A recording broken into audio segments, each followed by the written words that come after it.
Bagaimana sih cerita manusia dan Taman Eden? Taman Eden, jika kita lirik dari bahasa Ibrani, berarti Gan Eden.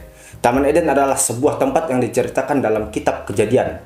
Cerita Taman Eden mengisahkan tentang bagaimana Tuhan menciptakan Adam dan Hawa atau manusia pertama, dan memerintahkan mereka untuk tidak memakan buah dari pohon pengetahuan tentang yang baik dan tentang yang jahat, dan bagaimana mereka dikeluarkan dari taman tersebut setelah melanggar perintahnya karena tergoda oleh iblis atau oleh ular, iblis yang menyerupai sosok ular, sehingga memakan buah dari pohon pengetahuan yang dilarang oleh Allah. Di manakah Taman Eden ini berada?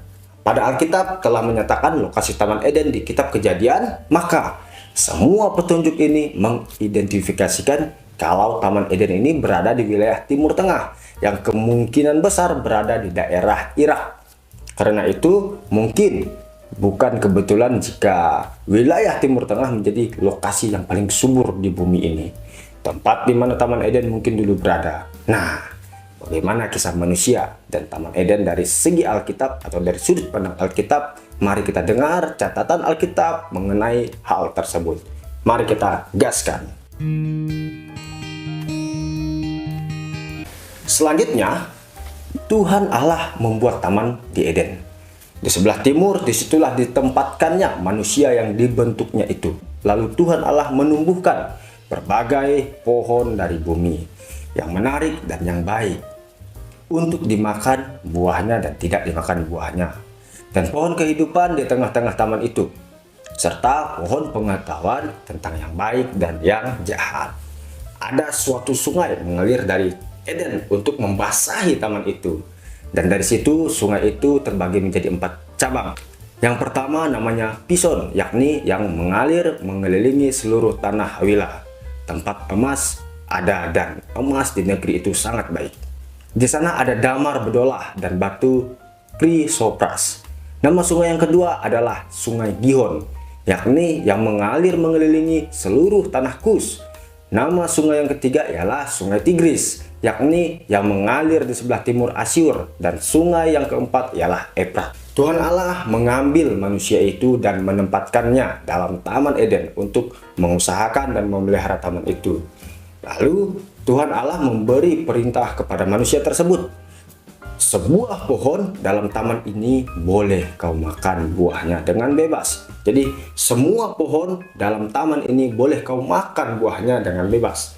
Tetapi ingat, pohon pengetahuan tentang yang baik dan yang jahat itu jangan kau makan buahnya, sebab pada hari engkau memakannya pastilah engkau mati.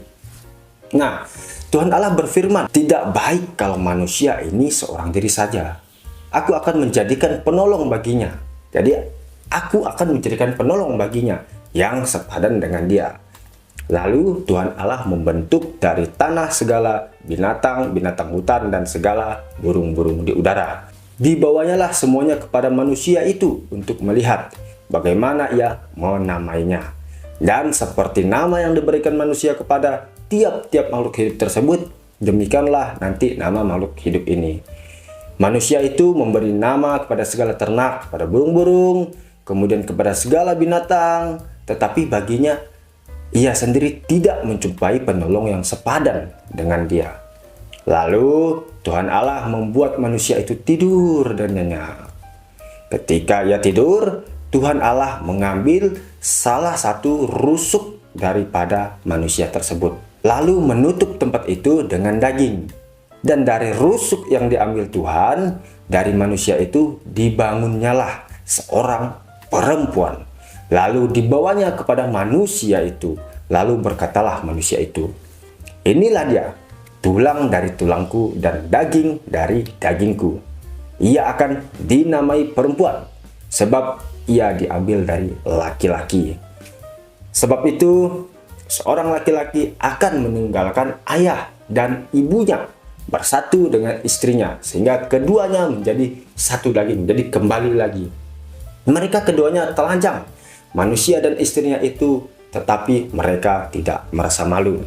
Nah, sahabat ngapa? Demikian cerita dari kisah Tanah Eden. Nanti kita akan sambung ke video berikutnya, yaitu tentang keturunan antara Adam dan Hawa.